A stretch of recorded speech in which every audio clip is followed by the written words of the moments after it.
Assalamualaikum warahmatullahi wabarakatuh.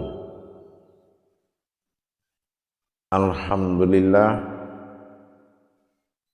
alhamdulillahi rabbil alamin. Assalatu wassalamu ala asrafil anbiya'i wal mursalin Sayyidina wa maulana Muhammadin. Asyhadu an la ilaha illallahul malikul haqqul mubin wa asyhadu anna Muhammadan abduhu wa rasuluhu was-sadiqur wa'dal amin. Allahumma sholli wa sallim wa barik wa karim ahzanur nabil karim ihdinil ladzi min jalalika wa innal ladzi min jamalika wa innahu min kitabika wa tahirin wal mujahidina amma ba'du ibadullah wa ittaqullah. Bersyukur kita kehadiran Allah dengan mengucapkan alhamdulillahirabbil alamin atas segala limpahan karunia rahmah dan hidayahnya, serta dengan izinnya juga kita dapat menjalankan amanahnya, beramal dan beribadah zahir batin dunia dan akhirat. Bersalam kita tidak akan pernah kita lupakan. Marilah sama-sama kita sampaikan kepada junjungan kita Nabi Allah, Nabiul Akhirul Zaman, Rasulullah Muhammad sallallahu alaihi wasallam. Atasnya kalimahnya kita kalamkan dengan membacakan Allahumma sholli ala sayyidina Muhammad wa ala alihi sayyidina Muhammad. Alhamdulillah, bertemu lagi dengan saya Guru Mursyid Syekh Nur Muhammad Buya Irwan Maulana Al-Khalidi, Pasaman, Sumatera Barat. Tentunya dalam makom Majelis Zikir Ma'rifatullah Indonesia dalam naungan Yayasan Islam Hidayatul Mubarakah Indonesia, yang insya Allah dalam wadah syiar kita yaitu YouTube Buya Pasaman Timur, yang insya Allah selalu berbagi wawasan dan ilmu pengetahuan. Mudah-mudahan bermanfaat untuk kita bersama. Para hadirin dan hadirat kaum muslimin dan muslimat jamaah rahimakumullah. Di dalam rangka menjalankan mujahadah atau perjuangan terhadap perjalanan rohani kita kepada Allah, kita menemui beberapa hal yang sangat rawan di dalam mengamalkan. Pertama, kita mengalami suatu gejolak yang disebut dengan pandangan. Ini menjadi tolak ukur perjuangan rohani dalam rangka mendirikan pandangan. Yang kedua, sering kita temui dalam perjuangan ma'rifatullah, yaitu tentang rasa. Ini juga harus dipahami dan dijaga betul-betul menjadi salah satu ketakwaan di dalam kita menjalankan kerohanian dalam bertauhid kepada Allah. Nah, yang ketiga, yaitu makom atau kodratnya. Ini wujudnya seperti apa? Kalau yang tiga perkara ini kita tidak bisa bertakwa kepada tiga kodrat tersebut, yang bersifat pandangan, yang bersifat rasa, yang bersifat wujud atau kodrat, inilah yang akan membuat seseorang itu tidak bisa keluar dari keraguan-raguan, atau bisa jadi akan mendapatkan kebatilan, kegagalan di dalam perjuangan ma'rifatullahnya. Dengan demikian kita harus menjaga dan sangat dijaga. Maka dalam pertemuan ini saya akan berbagi ilmu tentang amanah Allah terhadap orang yang sedang memperjalankan imannya, tentunya dari makom ma'rifatullah. Penjagaan ini tidak berlaku buat sebuah akidah yang bersifat amaliyah, tapi hanya bisa dipakai di dalam masa tauhid, dalam kandungan pendekatan dirinya dalam berma'rifatullah. Amanah yang akan saya sampaikan ini adalah tiga amanah Allah yang harus betul-betul menjadi penjagaan dalam satu kodrat. Jadi hati-hati menyimak video ini, karena ini bersifat satu kodrat dengan tiga penjagaan. Kenapa tiga penjagaan? Karena satu kodrat tersebut adalah makom dari tiga penjagaan tadi. Dan penjagaan atau disebut dengan mukarobah. Mukarobah ini hanya bisa dilakukan oleh orang-orang tertentu yang mana dia dalam perjalanan rohaninya, dia butuh pengawalan ma'rifatnya, dia butuh pengawalan rasa dan pengawalan pandangan.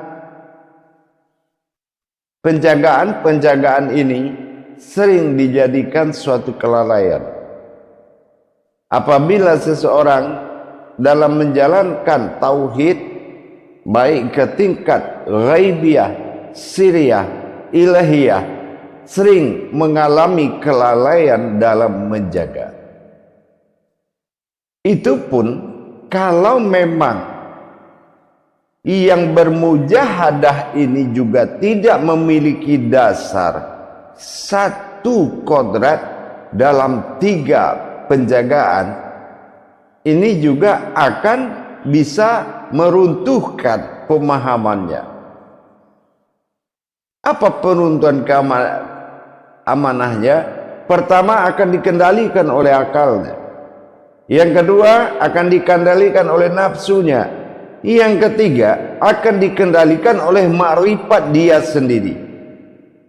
Kenapa?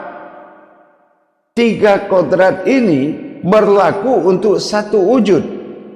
Berarti yang memahami adalah orang yang sudah tingkat pemahaman tauhidnya sudah tingkat tinggi. Artinya dia sudah terputus hubungan keimanan dan masuk ke dalam hubungan ilmu. Ma'rifatullah ini adalah awal. Ya. Kalau ini tidak dilaksanakan penjagaan-penjagaan oleh pandangan, oleh rasa, dan oleh kodrat, ini membuat seseorang ini akan bisa menuju alam sombong, alam takhabur,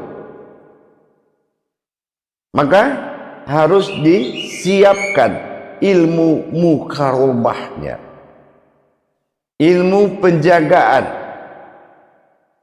Apa yang dijaga dalam satu kodrat tersebut? Ada 3 makom.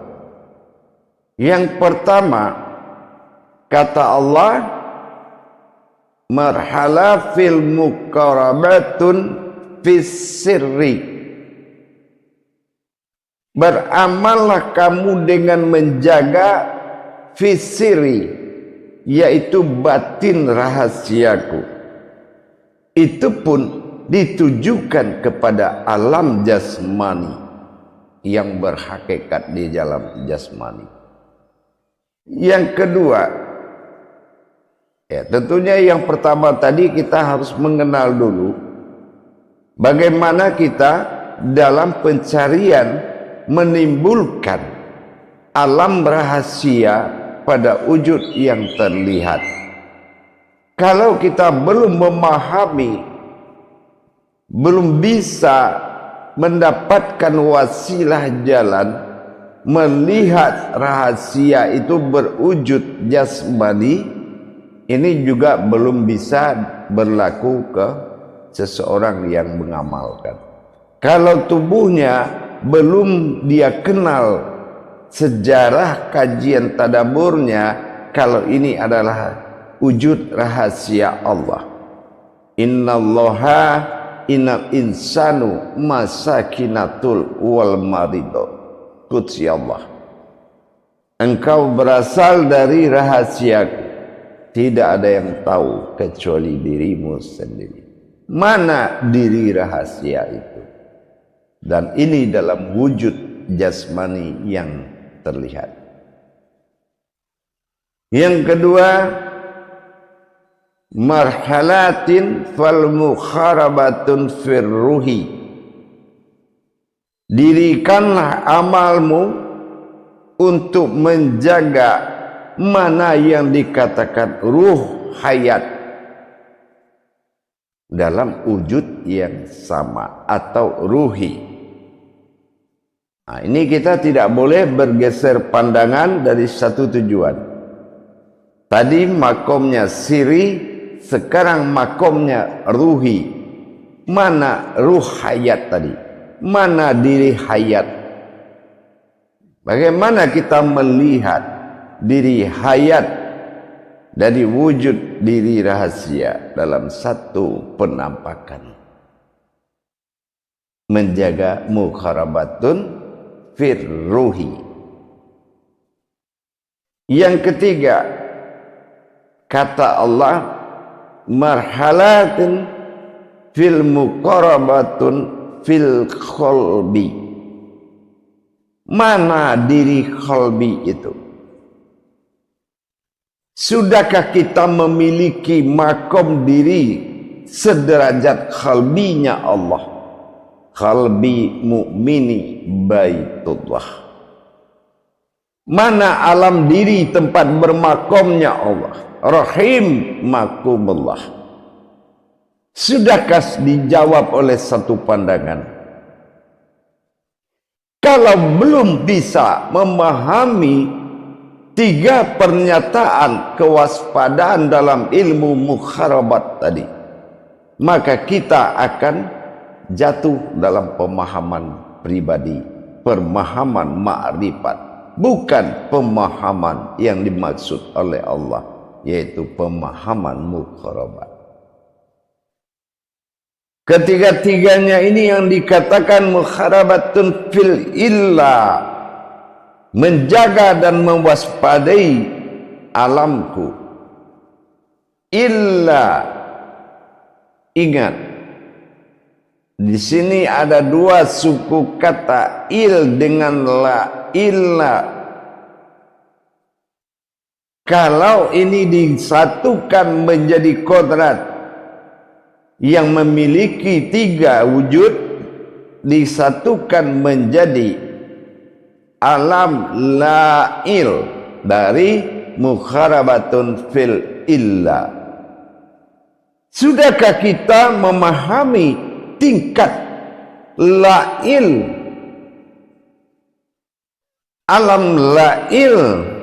Nah ini alam hayat, alam sir nyata, dan alam makom lail. Dari tiga pemahaman muqarabatun fil sirri, kita harus tahu bagaimana dasar usulnya terlihatnya sebuah rahasia berwujud jasmani, penampakan pada zahir. Muqarabatun fil ruhi, apakah kita sudah memahami, memperjalankan dengan tauhidnya, dengan tafridnya, dengan tajridnya, sehingga kita menjadi qalbinya Allah. Qalbi mu'mini baitullah rahimakumullah. Sudahkah kita sampai kepada wujud itu? Yang ketiga, muqarabatun fil qulbi, apakah kita sudah betul-betul menjadi qalbi mu'mini baitullah,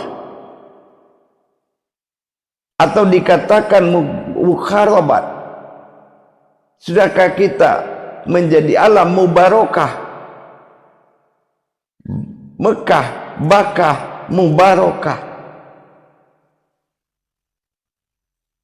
Kalau tidak, di mana kita bisa mendirikan Ka'bah, Baitullah? Hanya dipahami oleh orang-orang yang berkedudukan kewalian Allah. Kalau sudah dia berupa khalbi, terus apalagi yang menjadi dasar makom Tuhan dalam dirinya? Ini yang disebut jadi dasar makom sulbi. Bukan dia berwujud khalbi lagi, tapi dia sudah memiliki dasar kekuatan dirinya bernapas kepada sulbi, yang mana sulbi itu adalah alam usul, sementara qalbi adalah alam asal. Hadirin dan hadirat jamaah rahimakumullah, sangat luas dan rapi, dan sangat Allah berhati-hati terhadap sebuah perjalanan, sebuah wujud-wujud dan maujudnya. Kalau kita tidak memiliki kemampuan ketuhanan sebagai wujudnya Allah, kalau hanya sebagai sandaran umat yang kagum kepada Tuhan, ini belum bisa memakai kodrat tauhid. Kekaguman seseorang terhadap Tuhan yang kagum tidak tahu dengan dirinya, yang dia kagumi dia tidak kenal, ini masih kategori amaliyah, yaitu perbuatan baik. Itu pun masih dianggap perbuatan baik, meskipun kebenarannya tidak paham atau belum mengerti. Jadi dengan adanya kita sudah bisa memenuhi tingkat muqarabah tadi, tentu dengan kita telah memiliki dasar kodrat, tiga kodrat dalam satu wujud. Fisirinya masih dalam wujud yang sama, firuhinya adalah wujud yang sama, dan fil qalbinya dalam wujud yang sama.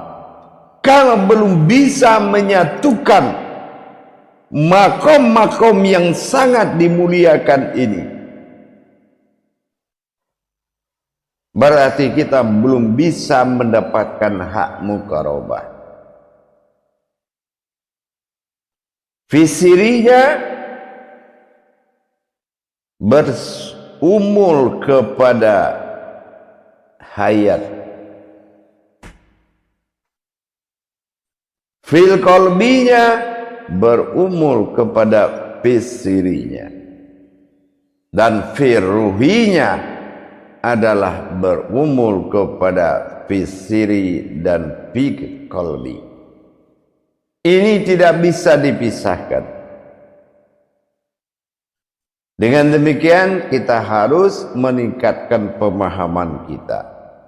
Jangan kita bisa mengenal tapi tidak bisa paham dan menjaganya. Perbuatan yang tiga kodrat terhadap satu wujud inilah yang membuat seseorang bertakwa 24 jam terhadap kodratnya Tuhan Allah Subhanahu wa ta'ala. Ini yang dikatakan penjagaan atau dikatakan dengan mukarobah. Insya Allah dengan kita meningkatkan pemahaman bahwasannya muhala al-mukharabatun fisiri, benar-benar kita menjaga jasad fisiri ini adalah yang berasal dari rahasianya Allah. Tidak ada yang tahu kecuali dirimu. Yang kedua, benar-benar muqarabatun firuhinya, benar-benar hayat yang dia pakai adalah hayat dari seluruh hayat, ma'ul hayat. Dan terakhir, posisi kodratnya pada wujudnya itu adalah khalbi, sebuah alam pisifat, pisiri dan pizat. Ini kita harus mengerti. Menjadi rahimakumullah, menjadi rahim tempat bermakamnya Allah, ini memang harus nyata di dalam pencarian dan mentadaburnya untuk melakukan penjagaan. Dan hanya berlaku bagi orang yang beriman dalam tauhid. Tauhid siriyah, tauhid ilahiyah, tauhid ghaibiyah. Perjalanan-perjalanan tiga tingkat tinggi ini harus memiliki penjagaan dengan kekuatan ibadah khusus. Tentunya dengan ibadah khusus yang didapati oleh guru mursyid, di mana kita menetapkan diri kita, di mana kita menyerahkan diri, di mana kita berserah diri, dan mana kita mendapatkan ahli diri. Disitulah tuangan kaji menjadi lembaga Tuhan, dikatakan dengan liga wallah. Kalau sudah menjadi liga Allah, insya Allah semua yang kita lakukan, satu titik yang kita amalkan, berkahnya satu lautan. Tapi kalau kita tidak memiliki perjalanan tauhid ini sempurna, maka yang ada kita mengamalkan satu lautan yang akan menjadi satu titik. Inilah kerugian yang nyata. Insya Allah mudah-mudahan bisa bermanfaat untuk kita bersama dalam rangka meningkatkan iman dan takwa kita kepada Allah, tentunya Tuhan yang Maha Esa, Rabbil Alamin Ilahin Nas. Insyaallah mudah-mudahan berkah dan mendapatkan hidayah dan karomah serta pertolongan Allah agar kita bisa bermujahadah dengan baik. Insyaallah.